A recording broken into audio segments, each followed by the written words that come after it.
everyone, I'm Dora. I hope you're doing well. Today is June 16th. Mondays after the weekend can be tiring, but I was super excited to see my friends at school. Since graduation is just around the corner, we spent the whole morning practicing for the ceremony. In the afternoon, my mom picked me up early to go to physical therapy. I hurt my wrist and back when I fell, but the therapy made me feel a lot better. Now, let's move on to today's reading. Wonder, Chapter 5. Driving. It was a long drive home.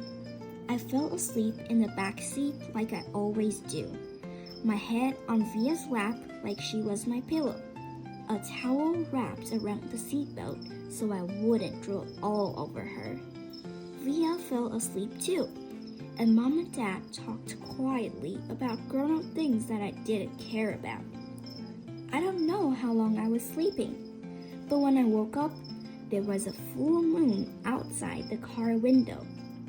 It was a purple night, and we were driving on a highway full of cars. And then I heard Mom and Dad talking about me. "We can't keep protecting him," Mom whispered to Dad, who was driving. "We can't just pretend he's going to wake up tomorrow, and this isn't going to be his reality. Because it is, Nate, and we have to help him learn to deal with it. We can't just keep avoiding situations that..." "So sending him off to mid-school like a lamb to the slaughter?" Dad answered angrily. But he didn't even finish his sentence because he saw me in the mirror looking up. "What's a lamb to the slaughter?" I asked sleepily.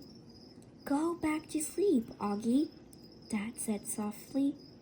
"Everyone will stare at me at school," I said, suddenly crying.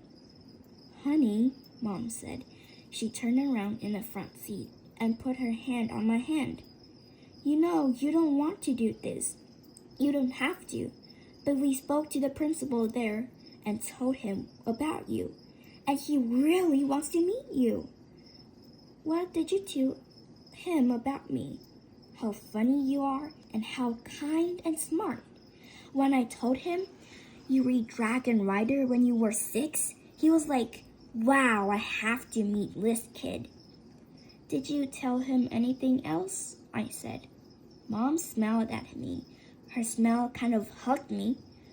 "I told him about all your surgeries and how brave you are," she said. "So he knows what I look like?" I asked.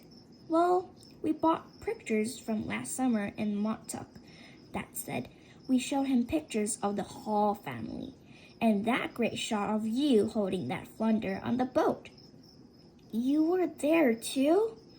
I have to admit I felt a little disappointed that he was a part of this. "We both talked to him." "Yes," Dad said. "He's a really nice man." "You would like him," Mom added. Suddenly, it felt like they were on the same side. "Wait, so when did you meet him?" I said. "He took us on a tour of the school last year," said Mom. "Last year?" I said. "So you've been thinking about this for a whole year and you didn't tell me?" "We didn't know if you'd even get in, Augie," answered Mom. "It's a very hard school to get into. There's a whole admissions process. I didn't see the point in telling you and having you get all worked up about it unnecessarily." "But you're right, Augie. We should have told you when we found out last month that you got in," said Dad. "In hindsight," said Mom, "yes, I guess." "Did that lady who came into the house that time have something to do with this?" I said. "The one that gave me that test?" "Yes, actually," said Mom, looking coldly. "Yes, you told me it was an IQ test," I said. I know. Well, that was a white lie, she answered. It was a test you needed to take to get into the school. You did very well on it, by the way. So you lied, I said. A white lie, but yes, sorry, she said, trying to smile. But when I didn't smile back, she turned around in her seat and faced forward. What's a lamb to a slaughter? I said. Mom sighed and gave Daddy a look. I shouldn't have said that, Dad said, looking at me in a near view mirror. It's not true. Here's the thing. Mommy and I love you so much. We want to protect you any way we can. It's just sometimes we want to do it in different ways. I don't want to go to school, I answered, folding my arms. It would be good for you, Augie, said Mom. Maybe I'll go next year, I answered, looking out of the window. This year would be better, Augie, said Mom. You know why? Because you're going into 5th grade, and that's the first year of middle school for everyone. You won't be the only new kid. I'll be the only kid who looks like me, I said. I'm not going to say it won't be a big challenge for you because you know better than that, she answered. But it'll be good for you, Augie. You'll make lots of friends and you'll learn things you never learned with me. She turned in her seat again and looked at me. When we took the tour, you know what they had in their science lab? A little baby chick that was just hatching out of its egg. It was so cute, Augie. It actually kind of reminded me of you when you were a little baby, with those big brown eyes of yours. I usually love when they talk about when I was a baby. Sometimes I want to curl up into a tiny ball and let them hug me and kiss me all over. I miss being a baby, not knowing stuff, but I wasn't in the mood for that now. I don't want to go, I said. How about this? Can you at least miss Mr. Tushman before making up your mind? Mom asked. Mr. Tushman? I said. He's the principal, answered Mom. Mr. Tushman, I repeated. I know, right? Dad answered, smiling and looking at me in the real view mirror. Can you believe that name, Augie?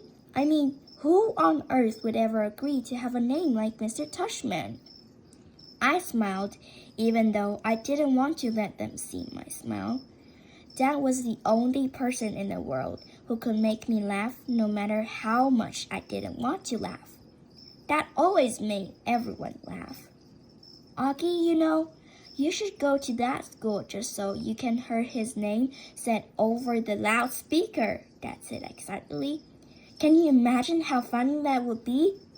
Hello, begging Mr. Tushman. He was using a fake high old lady voice.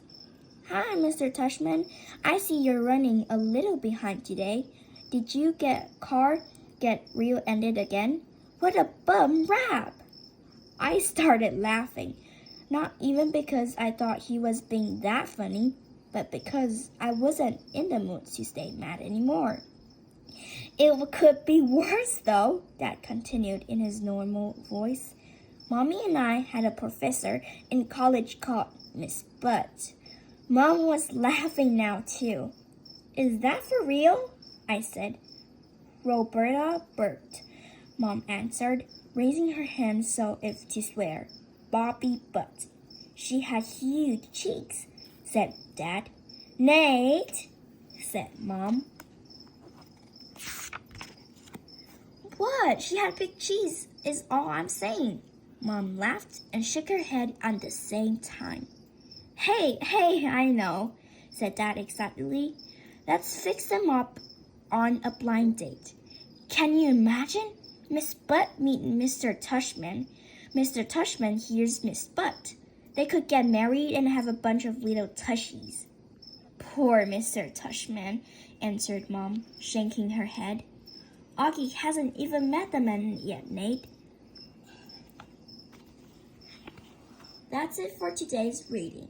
See you next time.